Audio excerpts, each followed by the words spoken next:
Bung bung. ClayMcMathComedy.com for all my dates, all the podcast merch, all the podcast links, anything that's Clay McMath Comedy related or Welcome to the Poddy related is at ClayMcMathComedy.com. Support the show by buying merch, support the show by sharing the show, tell a friend to tell a friend. That is how we grow this thing. Please do that for us. You know how it helps. Welcome to the Poddy is also, of course, brought to you by Bung Bung Coffee. It is a modern dark roast that does it all, and I mean does it all. It cleans your house. It cleans your car. It polishes your toenails. I don't even know who does that. I don't know who needs that, but someone out there needs that. Your toenails look horrific. Fix them. Drink Bung Bung Coffee. It's got whatever your toenails need. It's got it, and whatever dude. You're driving around with mandarin skins on the floor of your car. You drink some Bung Bung Coffee, that's all going to clear right up. All right, bungbungcoffee.com. That's BUNG coffee.com for the best modern dark roast around. It is a blend of 4 South American countries. We're talking Colombia, Brazil, Honduras, and Peru. It does not get better than this. Hand-picked beans, handcrafted, perfect brown color, not too oily. Beautiful chocolatey blend with a little bit of fruitiness in there, but not too much like your corner cafe doing all that extra stuff with the milk and the, all that crap. We don't do that at Bung Bung Coffee. It is perfect. This a lot of R&D went into making this blend. Okay, that's all I've got to say. Bungbungcoffee.com. Enter promo code Poddy PODDY to get 15% off all orders just because you are a Welcome to the Poddy listener. Let's start the show. Welcome to the party. Best show on the internet. Ask anybody. You know it's easy money. Sit back, relax, get your headphones, everybody. Welcome to the party. Blackout in the booth. Every episode's a party. We go hard like Ricky Bobby. Tell a friend to tell a friend. This is Welcome to the Party. Welcome to the Poddy. Bung bung. It's your man Claytron, aka the Big Boss Man, aka the Clumsy Jeweler, because I'm always dropping gems, aka the Milkman, because I always deliver, aka the PhD of podcasting, the Magnum PI of podcasting, the Captain, the Lizzo of podcasting, because I've been eating the game. Lizzo's in some hot water right now, like some glizzies. Yeah, right. What's the latest? Lizzo, some backup dancers have come out with some sexual harassment allegations, saying that when they went to Amsterdam, Lizzo took them out to a banana sex show, and that's think of bananas, now think of sex, now think of Lizzo. So she took him out to that, and apparently she forced one of the backup dancers to eat a banana out of the front end of a lady, and they after repeated attempts of declining this, basically got forced into it. Another one, she forced him to touch the breasts of one of these sex workers.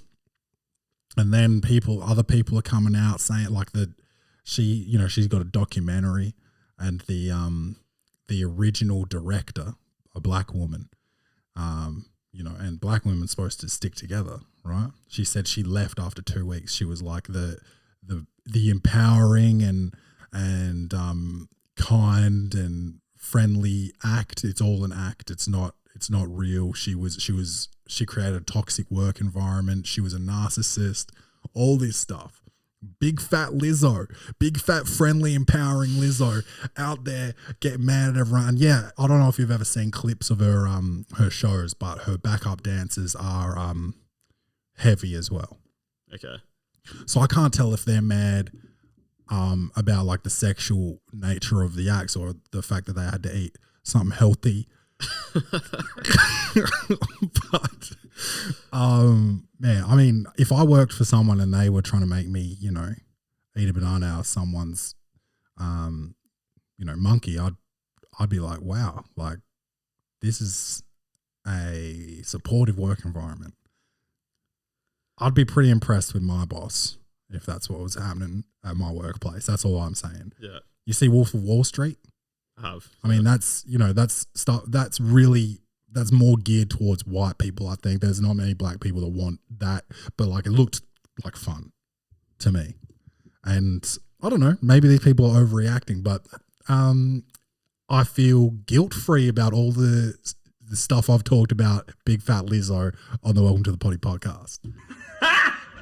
Got him! Got him! Yeah, it was all warranted. Yeah, that's what you get, you fat bee. Dude, what do you think you're doing? Like, I can pick it, dude. I tell Rachel all the time, I know from a distance who's a psycho, who's a piece of you know, I can see it. And I knew she was, and I know someone else is, and I don't want to bring her into this. But Nicole Kidman, you seem like a real next Tuesday situation. Yeah, right. So it's only a matter of time now.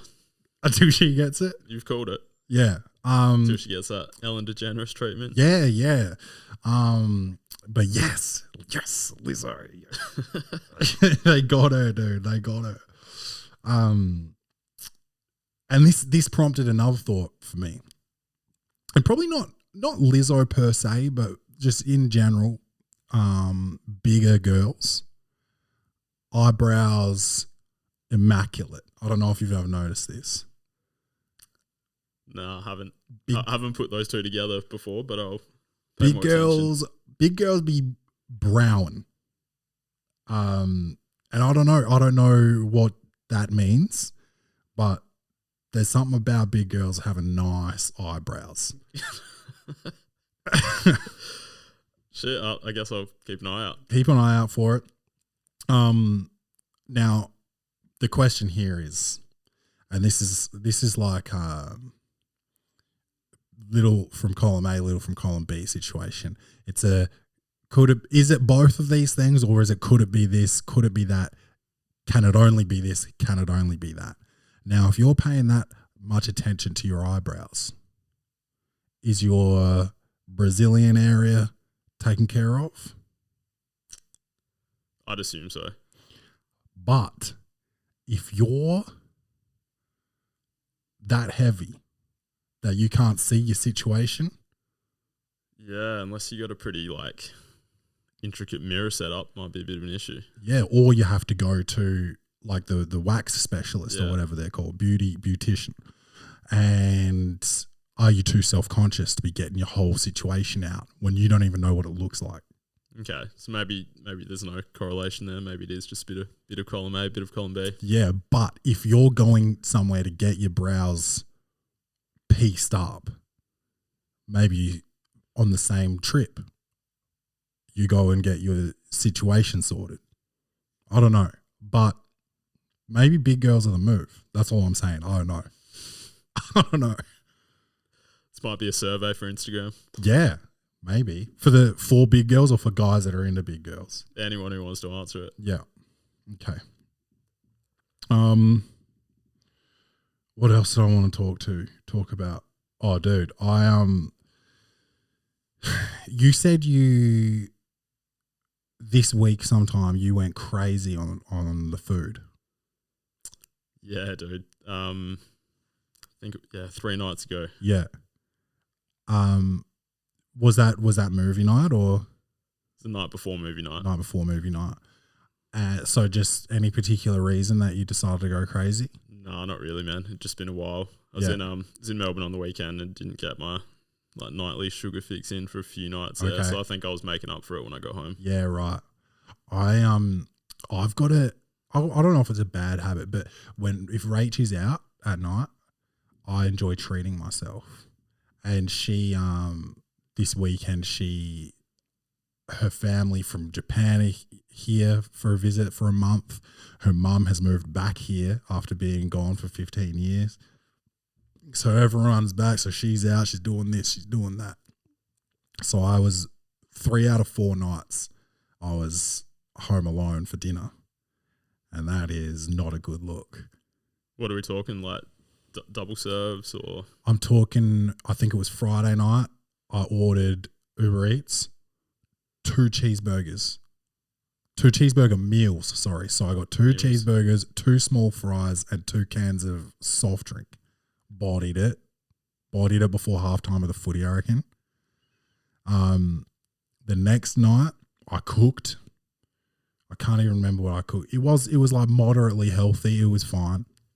But then what do I order? What, dessert? Yeah, Storm.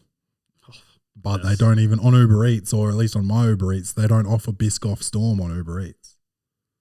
It's shattering. Travesty. Yeah. So I had to have a Flake Storm, which is not even close, by the way. Yeah, that's mid. But now that we're talking storms, since you gave Hungry Jacks, bleep that, a free shout out on the Welcome to the Poddy podcast, I have indulged in I think 2 Biscoff Storms.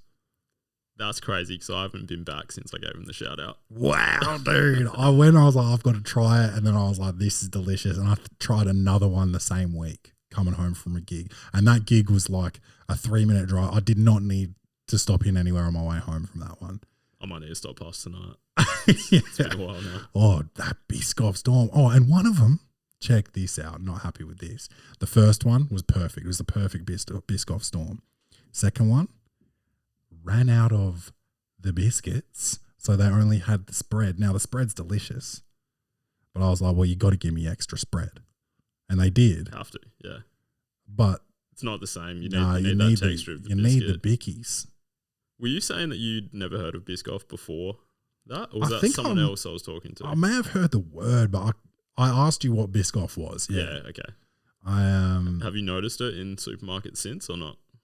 I don't believe so. Okay. Is it like is it an actual biscuit, like a fully formed? Yeah, fully fledged biscuit. Yeah. It's out there. It's in its final form. Yeah. Would you call the packeted Biscoff its final form, or would you call it its final form in the storm? I think the storm now. Yeah, dude. Pre-storm, I would have said the biscuit, but I don't want a Biscoff without the storm. No, it's changed the game, man. Yeah. I don't know how they make that spread, dude, but I want to spray it in my mouth. No home loans. Dude, it's that good. Like, you eat it with jats or just anything. Put on bread. Wait, you can get this? You can get the spread?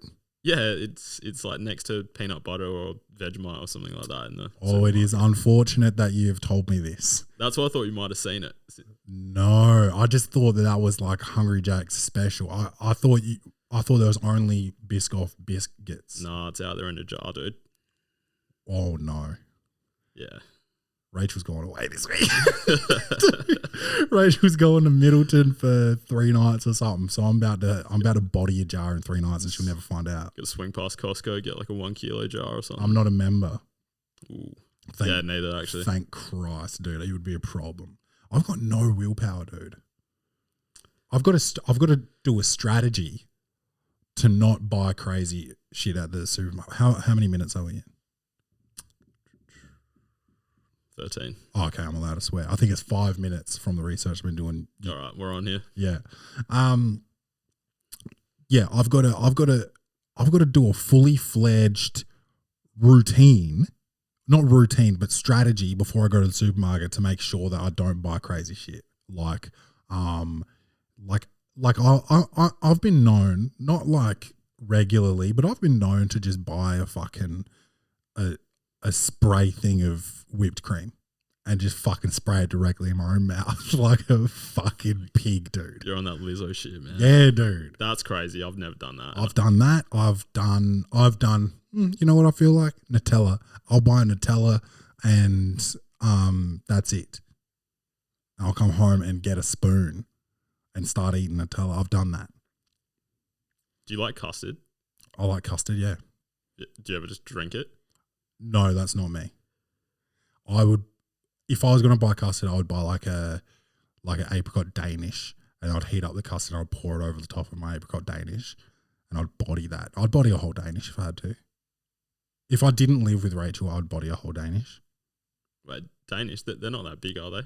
They're like... Oh, the big ones you can get from like the supermarket. Yeah, I'm talking about real life Danish. Oh, dude, that's easy money. Get that done in like if you buy like a Sara Lee cheesecake, you think I'm not going to finish that? It's not even thick. It's this. That is a personal pie to me. Won't taste the same tomorrow. Got to get rid of it. Exactly. Yeah. Exactly. You refreeze it, it gets like those ice crystals. Yeah, you don't want that. Get real. Yeah. But yeah, dude. So that was the second night, and then the third night, I made chili cheese dogs. Monday night. That's how I started my fucking week, dude. So you've been working out this week? I haven't worked out. No, I have been starving myself. I've been having like cup of soup for lunch at work. Just brutal thinking that a cup of soup it's like 43 calories. Yeah, that's a long day. Yeah. We've got lots of fruit at work too, and fruit's like high calories, but it's healthy. Ask Lizzo.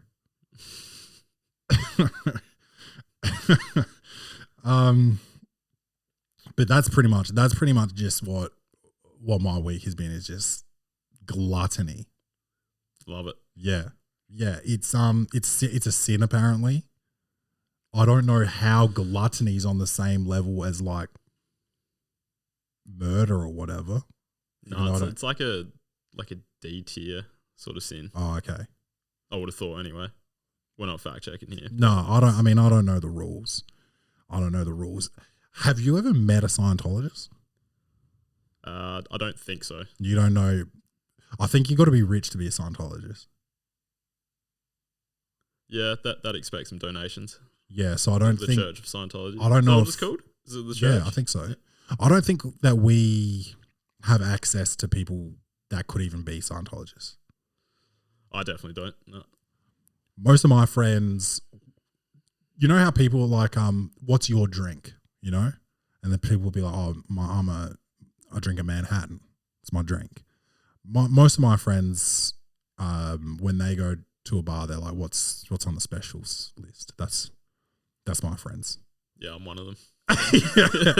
Me too. I'm not hating. That's me. But I'm just saying, like, I don't think I'm in the world of Scientologists. Nah. What got you onto that anyway?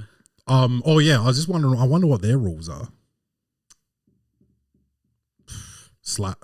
Thou shalt slap them who disrespect thy wife. Oh, couldn't tell you, man. I think Will Smith's a Scientologist, is what I'm saying. Okay. Yeah. Is he actually? I believe so. Right. Yeah. John Travolta, he's like the king of it, I think. The Pope. He'd be like the Pope, because I think L. Ron Hubbard is their god. Yeah. Tom Cruise is up there. Yeah, he's like an archbishop, I think. Look, I'm not going to lie. Everything that I know about Scientology is from South Park. I don't think I've seen that episode. Really? The R. Kelly one? I don't. The one where he's trapped in the closet? No. Oh, I've seen that clip. Okay. I've seen that clip on YouTube, yeah. That's from the Scientology episode. It's right. Banger episode. You know, I understand R. Kelly's in jail, yeah? Yeah. Apparently he's doing like concerts in jail, by the way. He released an album, didn't he? Or was that fake?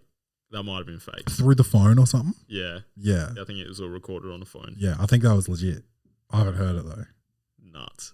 I haven't heard the whole thing, but yeah, I can't tell whether it was real or not. It sounded legit. Like, it sounded like him, but you can do anything. Bloody yeah, and the shit he was saying was like, sounded like R. Kelly. Like, having seen that interview with was it Barbara Walters? No. Remember when he said like they're trying to you know, he started crying and shit, and yeah. Having seen that interview, it made me, because like a lot of his songs make me laugh. Like I thought he was like the Ludacris of R&B, like lots of punchlines, very funny. I don't think he's actually joking in any of his songs. I think everything he says earnestly. I used to think Trapped in the Closet was genius. I don't think he was trying to be funny. I think that is... He thought he was making art. Yeah. Yeah. Yeah, I'm with you. But yeah, back in real time, I was like, yeah, he's taking the piss. He's just good at this. And he's in on the joke. But no, he's not. Yeah, as soon as I saw that interview, I was like, oh wow, he's truly insane, and he's not trying to be a comedian. Have you seen any of Surviving R. Kelly? No, I haven't. Yeah, that's pretty confronting stuff, man. Yeah, it's pretty hectic. Dude is a monster. Yeah, I've heard everything. Yeah, that was that surfaced from it, but I haven't seen it. I didn't watch all. I think I got like 2 episodes in. I've seen enough. This guy's so guilty, and throw away the key. So hectic, man. But apparently he's like doing concerts like every week, like in the jail, to the jailbirds. I got to pass the time somehow. Yeah, man, it's wild. Why'd we start talking about R. Kelly? Scientology and South Park. South Park. Yeah, whatever. Yeah, that's crazy. It's all crazy. Scientology's crazy. R. Kelly's crazy, and he's a rapist. Comedy, action, or horror. Will this movie win an Oscar? Set design, directing, acting, lighting, or costumes. This segment is Clay's Reviews. I did watch one without you, which so I'll just get through this quickly as a little warm up. It's new on Netflix. It's not a new movie, but it's just recently come out on Netflix. It's called The Comedian, and it stars Robert De Niro. He's a comedian, like a kind of a shock comic or like insult comic. Just I don't know, but it's just like I don't really understand the purpose of the film. Was the first thing. It followed him through this specific period of his career. He used to be a sitcom star. Mm-hmm. On this like family sitcom, and everyone still knew him for that, even though he's like this dirty comic now, and I guess he hated that being referred to as that character. Like I think his name was Jackie in the movie, but like Robert De Niro was Jackie something. His character in this TV show that he was in was Eddie, and everyone would call him Eddie all the time, and I think he hated that. And yeah, it just sort of followed him through like. He was like disgraced. So at the start of the film, this isn't really a spoiler. This is like where the film gets set up. This guy's at one of his gigs, and it's like a hell gig. The night is like retired sitcom star night or some ex sitcom star night or something like that. Like just a nightmare gig. Like you just, why would you even go? And this guy is filming him on a GoPro for his own content, and he's like heckling him, trying to like get a reaction out of him or something. Yeah. And then he gets one, and then Jackie or De Niro smacks him in the face with the microphone and ends up going to jail for 30 days because of it. And then he has to do community service when he gets out, and he meets this girl played by Leslie Mann, who is Judd Apatow's wife. She's in like 40-year-old virgin. I'm hungry. Let's get some fucking French toast. Remember that chick? She's drunk and she tells him to blow into the thing, and then her car starts. Oh yeah. She's in like This Is 40. A lot of those comedy movies. She's often the wife, but sometimes she's just like a crazy chick. And she did play like she had not mental, but like emotional breakdowns a couple times in this movie. She's so good at that. She's really good at crying, and I love her. I think she's fantastic. I'm looking at her wiki now, and I know exactly who you're talking about. Yeah. She's been in a lot of films. Yeah, and she was so good in this. She was like surrounded by toxic men. Like obviously Jackie, her dad was an absolute piece, and the way she dealt with them was like so like strong. Even though like she would like catch herself about to break down, and she's like, no, we're not doing this here. Like, and she'd tell them off, and like. It is a comedy. It's like a dramedy. Okay. So it was funny, but like, yeah, I loved her character. She was really strong, and the comedy, a lot of it, he was doing like he did the gig at the start. He did a speech at a wedding. He did a roast, and he did like a gig at an old folks home. So it kind of showed it didn't really show him as like a successful, like I'm doing theaters comic. It showed him doing all these weird gigs, which is the world of comedy that I'm a part of, really. So that was kind of like cool to see that, especially like a comic who was supposedly great and he'd like been disgraced because of this jail stint or whatever, which I just don't think would happen today. But this movie's 2016, I think. Yeah, it is. Yeah. So what was I saying? Oh yeah, the gigs. Obviously, De Niro's not a comedian. He's not even like a comic actor. I suppose he is in like Meet the Fockers and stuff, but he's a straight man. He's not actually like, he's not the guy. Ben Stiller is, even though Ben Stiller's playing it pretty straight as well. But so he's doing comedy routines and he's pacing to me. And I'm not talking shit about a comedian. I'm just the guy in the movie. Or Robert De Niro. His pacing when he was doing the jokes, it was just like he was nervous, like he couldn't stop talking. Like when you have to stand up in front of the class and do a 5-minute presentation, and you do it at home and it's 6 minutes, and you do it in front of the class and it's 2.5 minutes. Yeah, it's bringing back some PTSD. Yeah. That's what it felt like he was doing. Like he was just like, he had his lines memorized and he's just like vomiting them up. Were you good at that? Were you good at like presenting in front of the class? No. But like, so it's just something you've just been working on, I guess, throughout your life and just gaining confidence. Well, we never got to present on something we cared about or we thought was funny. Yeah, true. You know? Yeah. It's yeah, like, you're never that really like passionate about things you're talking about. You just did it. Come up in front of 30 bullies, basically, and talk about Greek mythology.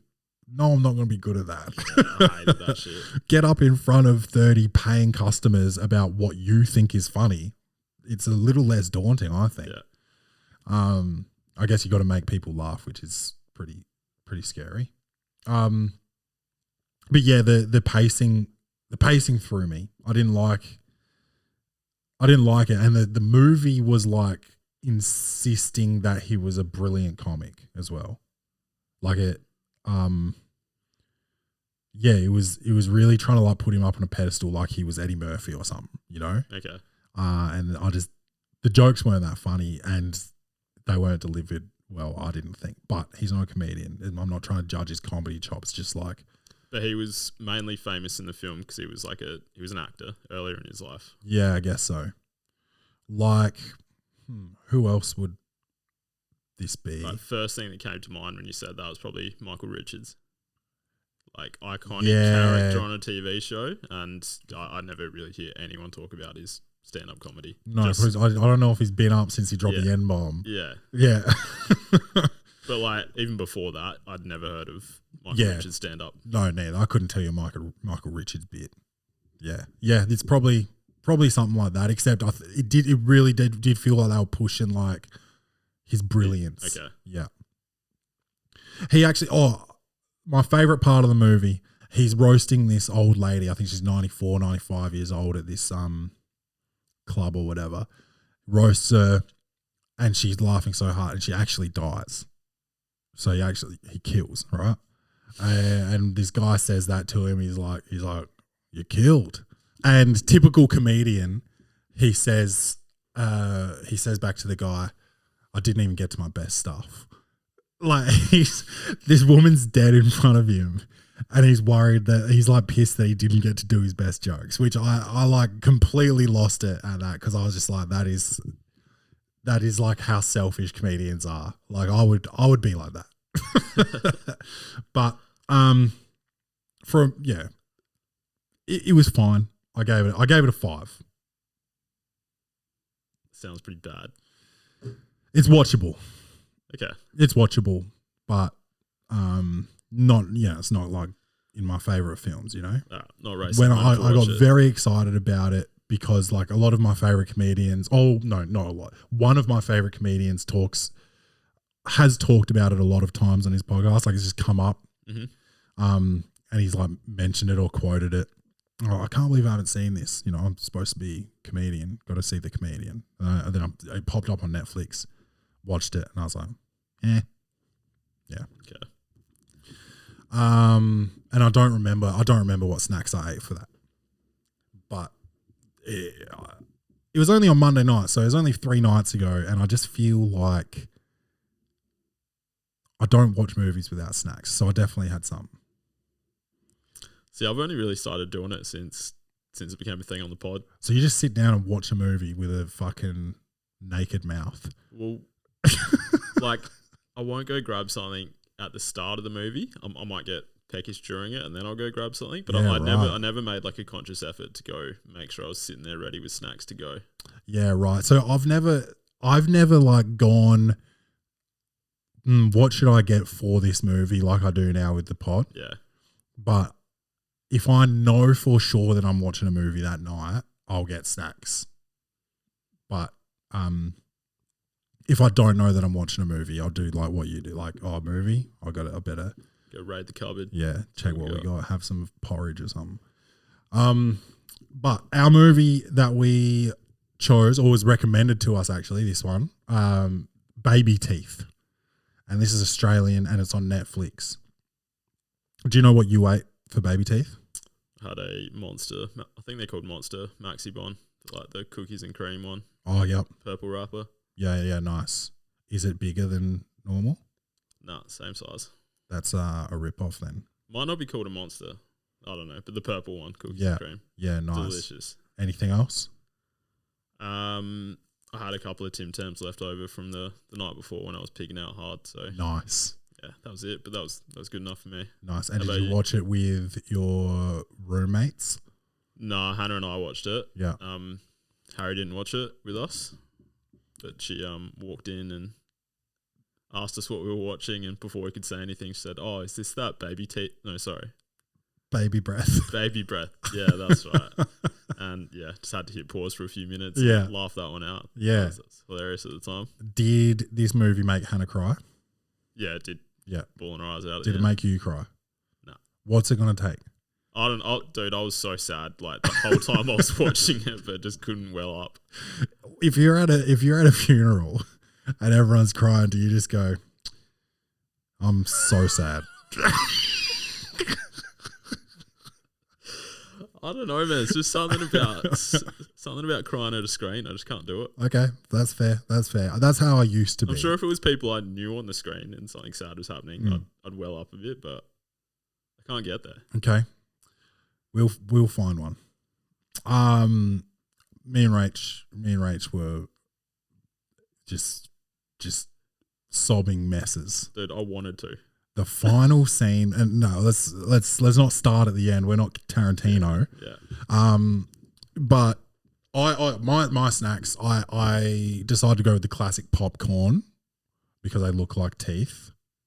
That was nice. Okay. And then I actually had gone to Harbour Town that week to buy new underwear. So there's a lint store at Harbour Town. So I got some salted caramel lint, which doesn't relate to the film at all. Good combo though. Yeah, so that was delicious. Now this one, I've got some notes here for this one. I noticed a lot of close-ups in this. Mm-hmm. Now close-ups can be like a signature shot a lot of times for some directors, and there's usually purpose to it, like a subtle reaction close up, right? But I felt like there was a lot of close ups used for no reason in this, and with a steady cam too. So like there's a lot of movement. It's like Transformers, but nothing's exploding. So it was like, it just really bothered me, especially for like the first half of the movie. And then I think I sort of got used to it for some reason. And I could be wrong here. I am wrong. I know I'm wrong. But Aussie movies to me sound like Aussie hip hop. Like it just the sound of it is bad to me. Do you think it's because a lot, like most Aussie movies that we see would be like actors from eastern states and like based in the eastern states? Maybe. And I just feel like for some reason they put extra sauce on it. Unless that's just how they talk out in those states. Could be a bit of both. But like they're like, Mum, come on, get over here. I'm like, oh, what's happening? I just can't stomach it, man. And I don't think I took this note down. No, I didn't. But there's something about the Australian accent that no matter how good you are at acting, it makes you worse at acting. Okay. To me. Yeah, all it's an opinion, but like there was some great performances in this. Was there a particular character that made you feel that way, or just in general? The daughter, she was just the main character. She was in every scene. I thought she was great. I thought she was a really good actor, but there was just something about the Australian accent. Just same with Nicole Kidman. Like when she's doing an American accent, I feel like she's more believable than when she's doing an Australian accent. Okay. I can't even think of the last movie I saw with Nicole Kidman in it. I can tell you that she was acting like a bit of a cunt in it, probably. I'm sure she is. I can tell, dude. I don't know. Maybe I just didn't notice it as much because the entire cast was Australian. Yeah. I feel like when you're watching other things and then there's just like a random Australian character and it really just stands out like dog's balls. What did you think of Tex Walker in it? That was the first note I took when I was watching it. Okay. Like, who is this shirtless cunt with the mullet in footy shorts? No, that's not who I was talking about. Wait, Tex Walker? The dad. I thought the dad looked so much like Tex. You reckon? Yeah. He looked like Tex in maybe 10 years. Maybe 15. I don't know, man. I'm looking at him now. I don't see it. No? Okay. Oh, no. I mean, he's got some ears on him, but...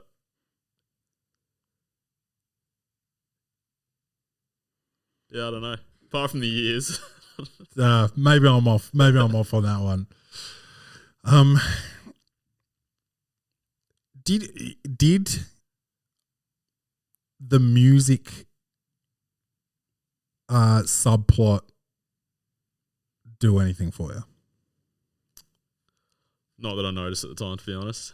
What did it do for you? I felt like it was a force. I felt like they tried to make music a character and, you know, win some type of artistic praise from some dipshit with tortoiseshell glasses, you know. But I didn't think it added really to the film, and I thought it was annoying. There was a scene when the main character got drunk at a party and they just had her dancing for like what felt like 15 minutes. So long. Dancing. Yeah. Now that you mentioned that, the movie would have been just fine without that scene. That did nothing. And there was, you know, she obviously enjoyed music, and it was like one of the only things that made her happy. There was a scene earlier when she was at a music lesson. She obviously didn't care about playing music, and then the music teacher put on a record and she started dancing, and she was very happy. So I thought that scene there was pretty powerful. I liked that scene. I like that. Yeah. The one at the club didn't really do it for me, especially because she was having like a bit of a breakdown, I suppose, at that time. I didn't like it. You know, they had the thing about the mum quitting playing music because it was the only thing she could control, and she thought that if she gave up music, maybe it would. Is this a spoiler? I saw this coming, but. What? Wasn't it something to do with not being there for her daughter when she was younger? Hit spoiler alert. All right. So the big deal with the mum not wanting to play piano anymore was that she thought if she gave that up, maybe her daughter would survive. Oh, did she give it up that recently? Well, we don't know how long she had cancer, Yeah. but the music teacher obviously used to teach the mum at one point, and he said something like giving it up's not going to make her better. At one point, he said something like that along those lines, and then later in the film, the mum was playing at home and she stopped, and she just said, I think the dad said something, and she said it feels like the only thing I can do, or something, is like give up music to. Was this the scene with the pregnant chick? Or were there 2 times that the mum played? There was another time, I think, and the dad, I think it was when the dad had a bit of a dummy spit at her. Okay. I can't remember. It's a couple of weeks ago now. Yeah. I just didn't think that if they were going to make music a character or an important subplot or sub theme, they needed to do better with it, I thought. Oh, yeah, I agree. Yeah. I agree. Yeah. Oh, we kind of touched on it actually before we turned the mics on. Obviously the mullet and footy shorts guy, he's the supporting actor. Maybe I'll just run through the plot real quick here. So girl meets boy at the train station. Boy, he's got sores and shit on his face. You can tell he's a bit of a drug guy. And the girl's in her school uniform. And the guy asks for money and she's only got a 50 on her. So she gives him a 50 and says, wait, you've got to do something for me. They go back to some house and he cuts her hair, really shittily. And then you're either forced into thinking, oh, she's trying to be a rebel, or you immediately understand that she's got cancer. And then the story is basically this girl falls in love with this guy, 23-year-old, she's 16. And it's the only thing she really cares about on the last leg of her journey, essentially. I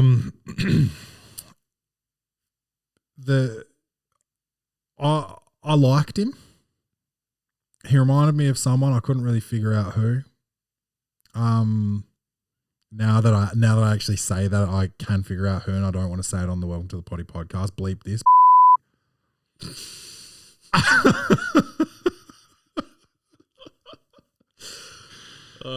Yeah, okay, I didn't put that together when I was watching it, but now that you say it, Yeah, I'm on board. I was watching it the whole time, and I was like, "Who Yeah, the fuck is this? I know this." Yeah, And now that I've just said, now I've figured it out. Just now, it's taken me 2 weeks to figure it out. yeah, nailed it. Yeah. Yeah, but it was complex, that relationship. I think he cared about her, like even at the start. Yeah, like not obviously not the way that she cared about him, but Yeah. he cared about her. Yeah. And I guess I don't want to like try and pussyfoot around it too much, but I think like the major theme is like he's a junkie, and he's using her for medication. Initially he's stealing her medication because he doesn't have whatever it is that he uses, I guess smack. And then, you know, their relationship sort of develops over time. She does a runner on the night of the stupid party. Mm-hmm. And then after that, the dad tracks this guy down. What was his name? Moses. Tracks Moses down, and he's like, I need you to stay with us. I don't like you, but yeah, but you make my daughter happy. It's the only thing that makes her happy right now. And if you stay with us, this is still a spoiler actually right now. If you stay with us, I can get you what you need. I'm a doctor. I can prescribe this to you. Yeah. You see this girl who is so sick, right? you don't really know until, again, the rest of this is spoilers. You don't really know until later in the film that it's terminal, right? Like they never actually tell you. Yeah, there's parts along the way where, I don't know, it seems like the mum's getting like some false hope. Right. But I don't know, it all seemed pretty grim the whole way through. Yeah, so you got this really sick person that relies on drugs to not make her sick, to not make her physically ill from the cancer, and to relieve her pain and whatever else she's going through. She's got drugs to help her live a normal, pain-free life and be as comfortable as she can be until the end. Then you've got a guy who, by choice, is into the same style of drugs, opiates, and doing whatever it takes to get them, which I that sort of, not back and forth, seesaw, I guess, of like this person relies on these drugs not by choice, by necessity, and this person by choice I liked that angle for a film. Yeah, it was just both extremes. Like I don't think I've ever seen that before. I'm sure there's examples of that, but I can't think of one right now. I haven't seen Train Spotting, which seems like it may have something like that in it. But yeah, that I thought that was like a good take, and I think they did it really well as well. The relationship, the complexity of the relationship, because it was statutory rape essentially. The age gap. The age gap was one complexity to it. Then you had obviously an illness. Well, they both had their own illnesses. Yeah. And the parents too. Yeah. Yeah. The neighbor, like everyone in that film was kind of fucked up. Yeah. Yeah. And fuck.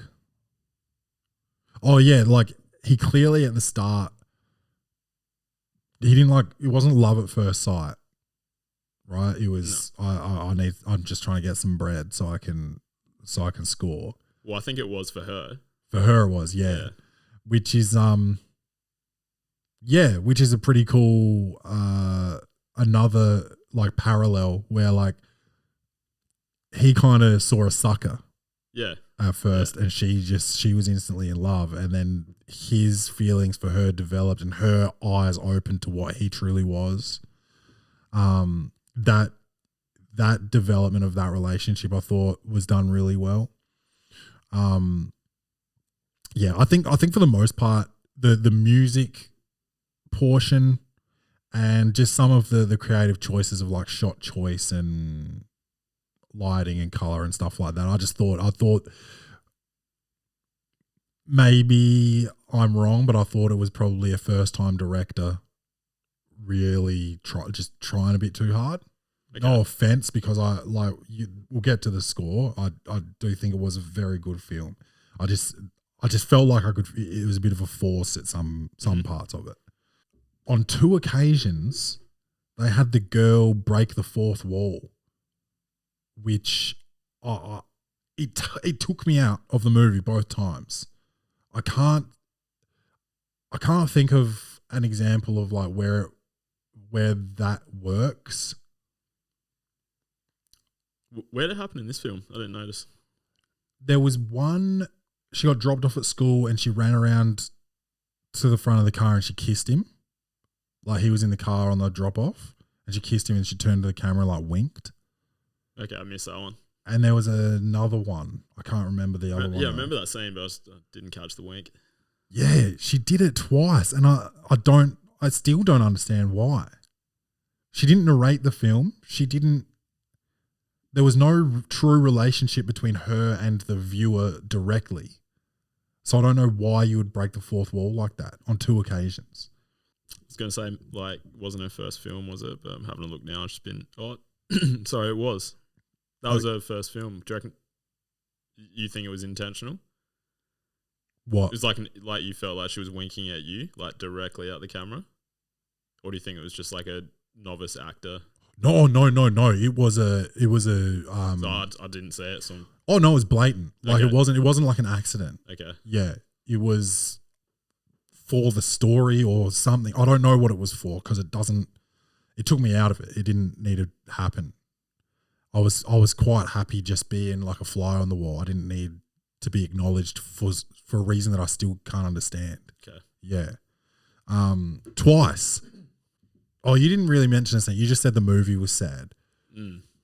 The scene in the girls' bathroom where the chick she went to school with like asked to put on the wig and was just taking selfies in it. I was just like, how fucking like tone deaf can you be? Yeah. Just read the room. Like, Yeah. But I could picture some shit like that happening to just like someone in high school. High school, yeah. And it was just I remember. heartbreaking, man. Like, Yeah. I remember thinking that and just being like, what are you doing? yeah. But I didn't put a note down, but I was just like, what? I was nervous. I thought she was gonna run off with the wig, like old school bullying type of shit. Yeah.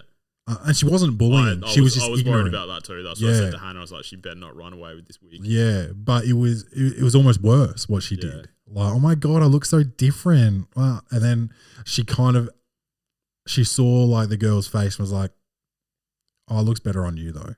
Yeah, I it's was kind of like in school when a kid would have glasses and someone else would take them off them and wear them and just think it's funny. But this Yeah. was like, Oh, how do you see that? yeah, Oh, but yeah. this was like the most extreme because this poor girl had a terminal illness. Yeah. like that was rough. Yeah. And I'm just thinking, I didn't think this when I was watching it. And they were like so concerned about her missing school and stuff. What do you think about that? Like if you know that it's ending soon and you're not she wasn't like particularly sociable Yeah, she or didn't really enjoying school. Didn't really have any close friends at school from what we were. Does it matter? I mean, hopefully I never have to go through this, but I feel like it mattered more to the parents. Yeah. Yeah. I don't think it actually matters though. It obviously doesn't actually matter whether you go to school or not. Yeah. In that situation. But you also can't just like be in your bed depressed all day either. So I think the parents just really wanted to see their little girl live like A normal life. Yeah, have some sense of normalcy. I think that's now like the question now that we've said it out loud, I feel like an idiot even for asking because like you can't just like exclude yourself from society. Yeah, everyone would just be in such a worse mindset if she was just sitting in bed all day every day. Yeah. And the other sort of parenting decision to bring the guy into the house and feed him drugs. It was a pretty radical one, but I liked it. I liked the love. The like we'll do anything to keep her happy in her, dying moments or not. Well, yeah, dying, but probably better terminology. But it was a beautiful sentiment, but and there was a bit of humor in it. They acknowledged, they said that they were the worst parents in the world or something, which was funny. But were they? I feel like their neighbor was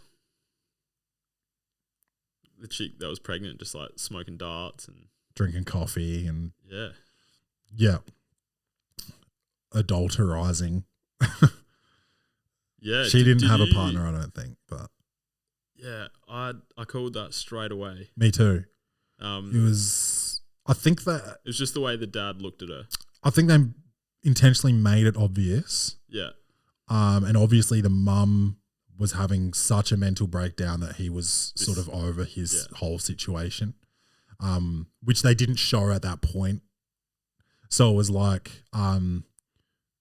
this I thought they did well too, because when you saw him look at her like that, he's gonna bang her or whatever, and what a piece of shit.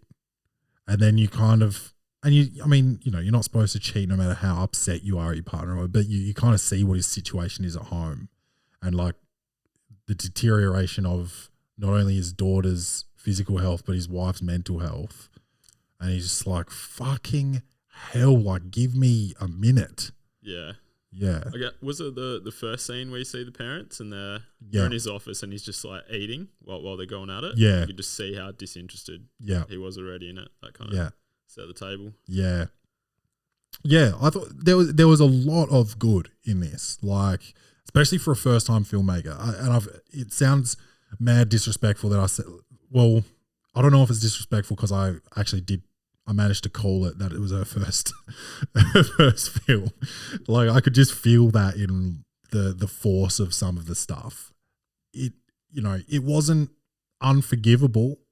If she came to me and said, I want you to star in a movie I'm directing, I would I think is it a she, by the way? Shannon Murphy. That could be a he. No, it's a she. For some reason I could tell it was a she as well. I don't know. But yeah, I don't know. I could tell that it was her first film, but that's not a slight because it's enjoyable. Before I go to the score, I do want to talk the last scene or two scenes. Mm-hmm. Just a heads up, this is still a spoiler. The last night, I'll leave the part out, the request she made of him. Yep. And they enjoy each other's company that night. And the next morning, the mum's like got insomnia and she's up every night walking around the house.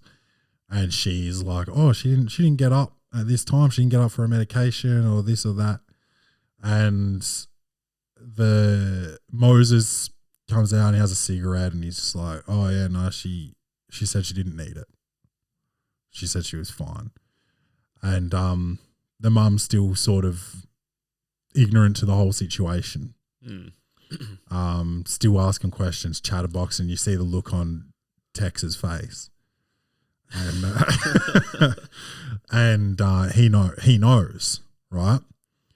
He goes into the room and he comes back out and can't remember if he said it or if she just looked at him and knew. But then she breaks down and starts blaming Moses and hitting him. And we've seen this a million times where someone's hitting someone and they just hug them and then and that is devastating. Especially being a dad now, I can only imagine that level of pain. But that was so devastating. But then the follow-up scene, which was a flashback to them at the beach. Yeah. There was a reason that the dad knew straight away because of the conversation that they had at the beach, which it seemed like maybe was just the day before. Do you think? Yeah, well, it was everyone that was at the Christmas lunch, wasn't it? Like the little brother was there. Pretty sure the neighbour was at the beach with them too. Was that Christmas or was that a birthday? Oh, whose birthday was it? No, I think you're right. I think it was a birthday. Was it the little brother's birthday maybe? That part threw me off. Like, I don't get why the little brother was there because it did not seem like Moses' mum fucked with him at all. So why would she let him take the little brother? Well, the girl got him clean, remember? So I just figured that the relationship had somewhat resolved. Okay. Because I thought it was beyond repair because she wouldn't even let him set foot in the door without calling the cops. Like, that looked way beyond repair. It looked bad, but she had a young boy to protect as well. Yeah. So I think maybe because, and that was another part that really hit my heart, man, is one of the last things she did was fucking get this guy clean and sort his family situation out. And then in that conversation with her dad, I hesitate to go too much into it, but that fucking beach scene, bro, that conversation had me weak, dude. Took me out. As much as I've called out a few things, breaking the fourth wall, some of the, shot choices, the music, unreal film. I recommend it. 7.5. Took my number. I really enjoyed it too. I didn't know what to expect going into it. Yeah. I don't think you really told me much about it. You just gave me the movie name. Yeah. I don't think I knew anything when we chose it. I just had the recommendation.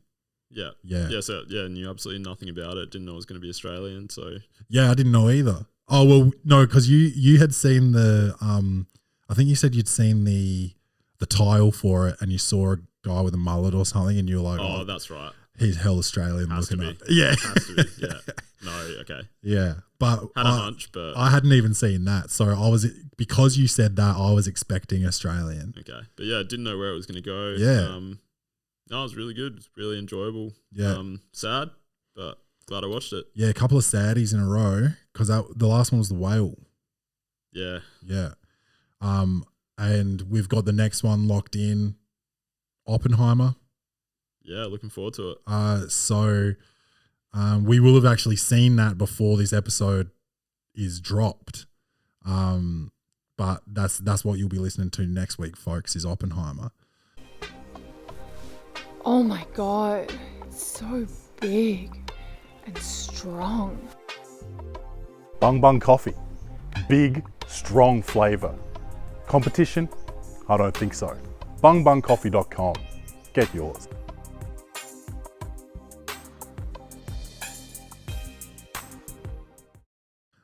Before we jump off, we did get some emails this week, and I got some more feedback this week from a few listeners saying they want more shit talk at the top of the episode. And I mean, if Lizzo is going to be making people do shit like that, it's going to be easy every week. And they want more advice, but I can't do advice if people aren't writing emails. You understand? Yeah, you got to ask for it. Yeah. So I think I got three here. This first one is a short one. It's from a person named Henry, and it's a comedy question. And I know a Henry in the Adelaide comedy scene, so it could be him. It says, "What do you do after bombing?"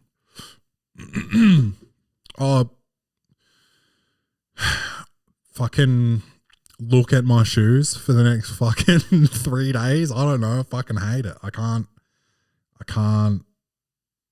get used to it. I can't get used to it.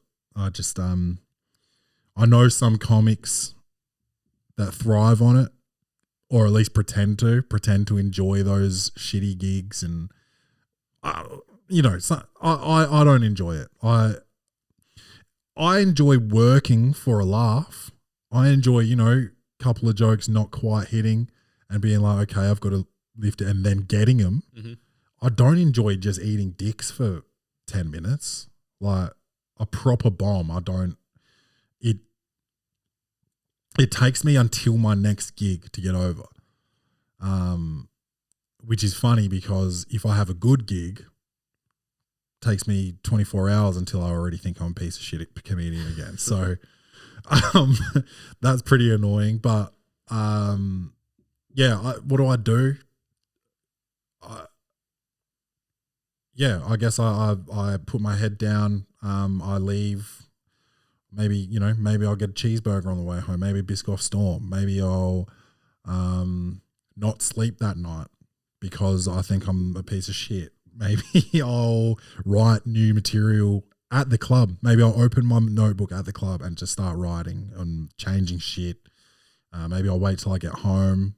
Maybe I'll listen to a real comedian that can tell real jokes and try and get inspired. Maybe I won't listen to comedy until I've got my mojo back because I don't want to feel that I'll never be as good as whoever I'm listening to. I don't know. Bombing sucks. I hate it. What you're supposed to do, if that's the question, like what should you do, is just laugh it off and move on. I'd be like, oh, well, next gig. Yeah, that sounds like it's easier said than done. Yeah. But It depends on the bomb too. Sometimes if everyone bombs, if it's just like, it's one of those nights, you can't win them over. Maybe you got a shit MC that's just like taking the air out of the room in between acts. And maybe you've only got 5 minutes and you're trying to earn the crowd back for 5 minutes, and maybe you get a little laugh at the end, and then the MC goes and fucking takes a dump on stage again. It could be that. It could be that, which is like it's easier to get over, and you laugh with the other comics after the show and just be like, Jesus Christ, Jeff was eating it tonight, you know. Or sometimes with like the comedy road show that I'm doing with those boys, if one person bombs, we usually just roast them on the drive home the whole time. Just like at our very first comedy road show at Swan Reach, we were driving out there. Well, I was driving and I ran over a cat. And that night Justin ate a fucking plate of dicks, maybe 2 plates. And on the drive home, we're all talking about like, fuck, I thought the cat was going to be the only thing to die tonight. Hey, Justin, like shit like that. just roasting the cunt for eating it. So that's fun. But after my own bombs, yeah, I usually wallow in self-pity. And I try to get creative, try to find new jokes because I'll end up hating my jokes after a bomb. So I'll try and find some new ones. But a bomb doesn't mean that your material sucks. Maybe your energy wasn't right that night. Maybe, yeah. You can't blame the crowd, that's for sure, because you have to think like whoever your favorite comedian is, like say Bill Burr was in that room that night, he would have torn it apart, you know? It's not the crowd. You just got to be better. But yeah, I don't know. I was just joking. I don't fucking like want to kill myself after a bad set. I just try to forget about it. I drive home usually listening to a podcast and, focus on the next one. Try and tighten up. This one's coming in from Lindsay. Boyfriend claims he found countless adult videos of me online, but I've seen the videos and it isn't me. My boyfriend of 3 years is convinced he found adult videos of me online. He sent them to me and the woman in the videos does oddly look a lot like me, even has the same name with different spelling. But it is not me in the videos. The woman in the videos wears earrings and jewelry in almost every clip. I, however, do not wear jewelry. You can't take jewelry off, put it back on. I think you're a porn actress, Lindsay. The biggest giveaway is that it's not me is the missing tattoos. I have several tattoos and a large one on my right arm. Woman in the videos does not. She's also heavier set than me. Lizzo. We do honestly have very similar facial features though. My boyfriend is so convinced he won't listen to me or believe me. Help. What do I do? Is he just trying to find an excuse to break up? He's been really mean, hateful, and emotionally abusive about all of this. I blocked his number last night because he kept sending me videos of this woman over and over at 2 a.m. This guy's got a beat-off problem, I think. I'm not okay anymore. After all of his accusations, I struggle with my mental health. I struggle with my mental health as it is, and he's sending me over the edge. I don't know what to do. Any advice would be appreciated. Bung bung. Oh, well, don't be with him. First, you got to quit porn, I'd say. You got to quit doing porn, and your boyfriend's got to quit watching it because he's just beating off to this chick that looks exactly like you, which is, I don't know, kind of nice. It's kind of, I mean, I think it's kind of gay. If I'm going to beat off to porno, it's going to be someone that does not look like my girlfriend. That's nuts. Get creative, guy. But to emotionally abuse you, like you're not really giving me specifics. You're just saying he's being emotionally abusive. I'll believe you in this instance. Believe all women. Like It'd be funny if it was just like a one-off, but yeah, to be repeatedly sending these videos and accusing your girlfriend of being an undercover porn actress is wild. Yeah, and if he truly believes it, that's kind of like insane. Especially if she's like got a different build, tattoos. Yeah. Jewelry, I don't know, is a huge sell, Lindsay. Like you can take jewelry off. She said she has tattoos now, but she's got tattoos. The actress doesn't. I mean, it could have been her in the past. Yeah. Could be old videos. Yeah, it could be. Lindsay, she could have lost weight. Yeah. I think it's you, Lindsay, and I think your boyfriend's right, and I think he's right to bully. No. you're not allowed to be emotionally abusive ever. So dump him.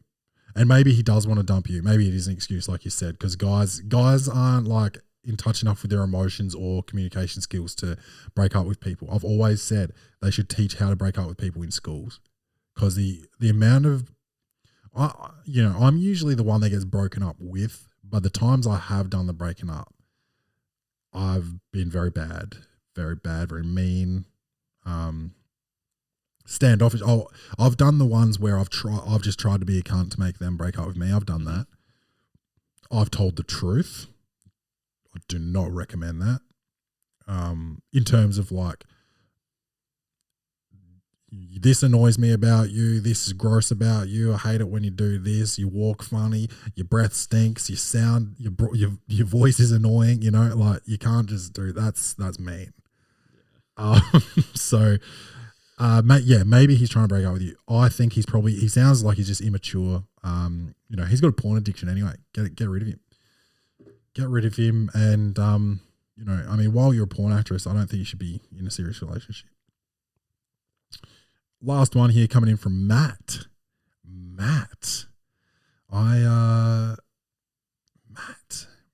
I used to go to school with a guy named Matt, fast runner, and he liked playing baseball, and he had a Kermit the Frog voice.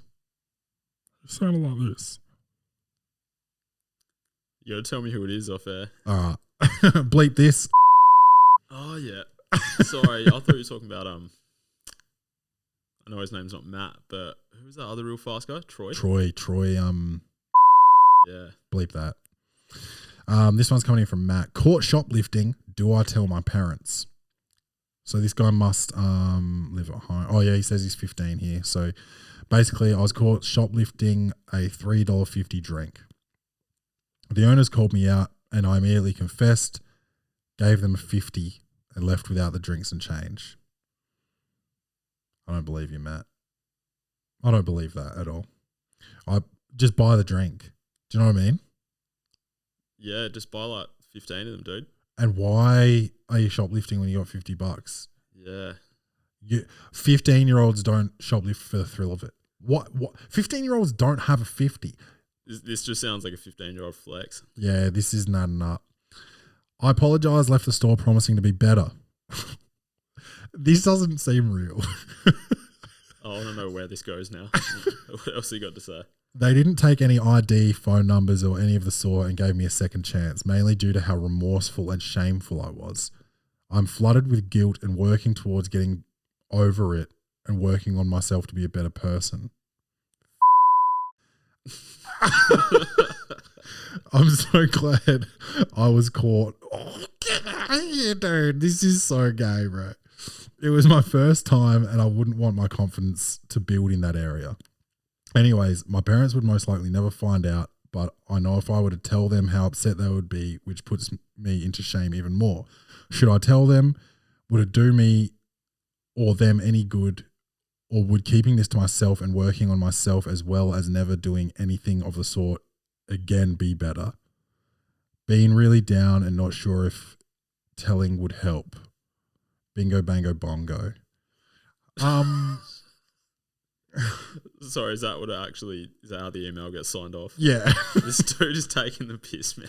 Yeah.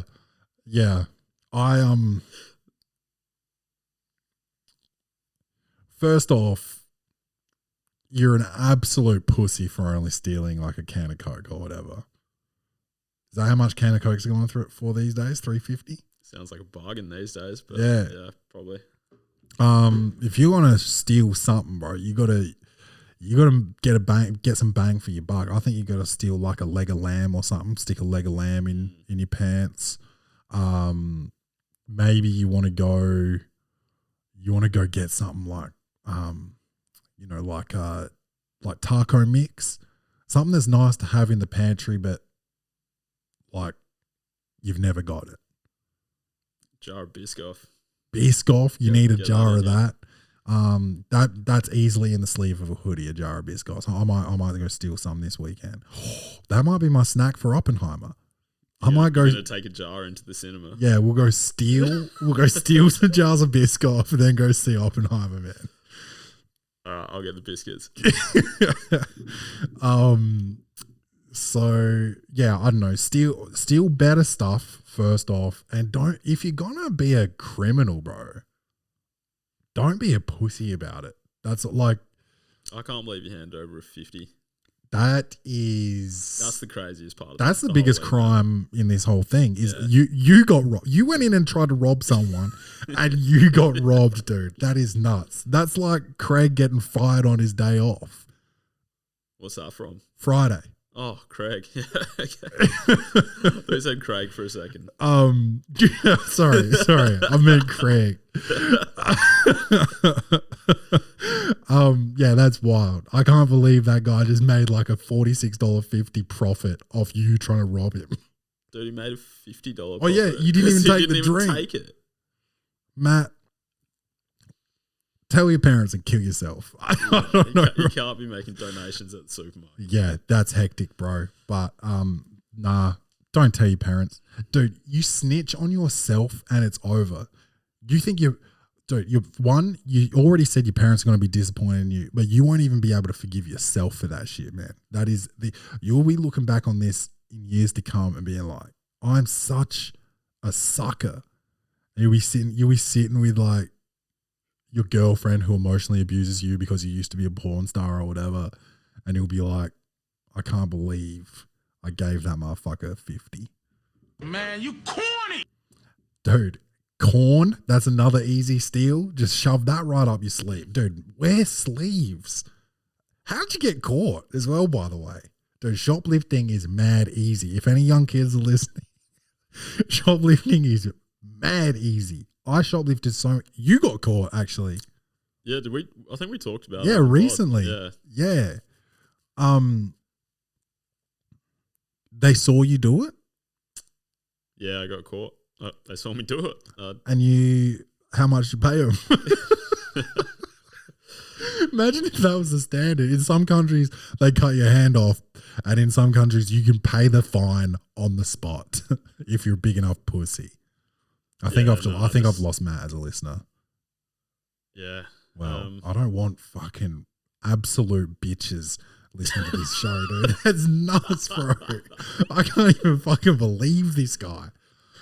And no, can we revisit some of the statements made here? Because this is all lies. Yeah, it's all lies. Bingo, bango, bongo, dude. Gave them a 50 and left without the drinks and change.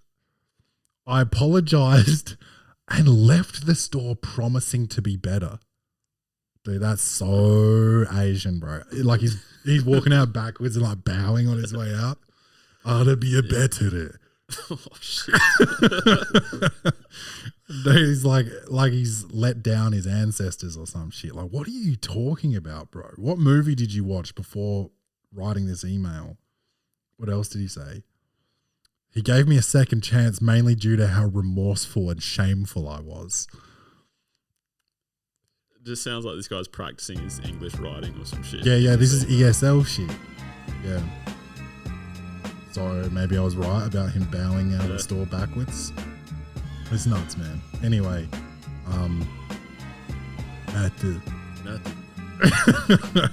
thanks for writing in. You're a good storyteller. We don't buy it. Just like you don't buy your soft drinks. Welcome to the Poddy on everything. We love you guys. Don't forget to love yourselves. And as always, a bang bang.